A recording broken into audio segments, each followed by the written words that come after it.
tribal affiliation, so now they want to steal ours. And it's kind of sad if you think about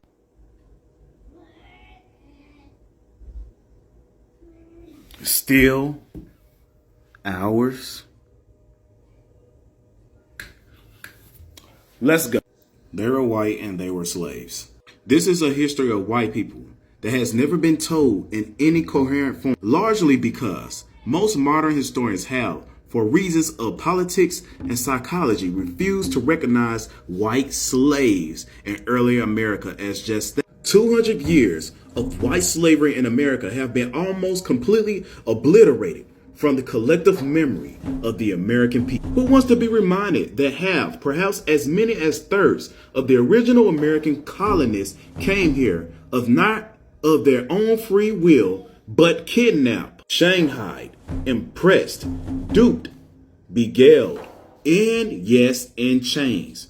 We tend to gloss over it. We prefer to forget the whole sorry chapter.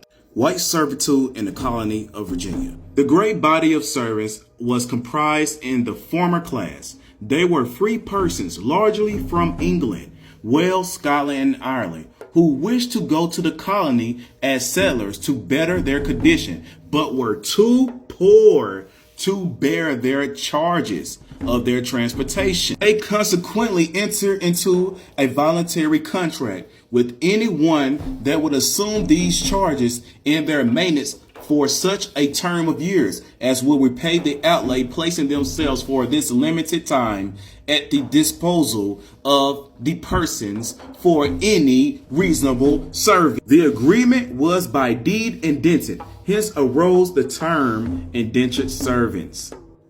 White cargo.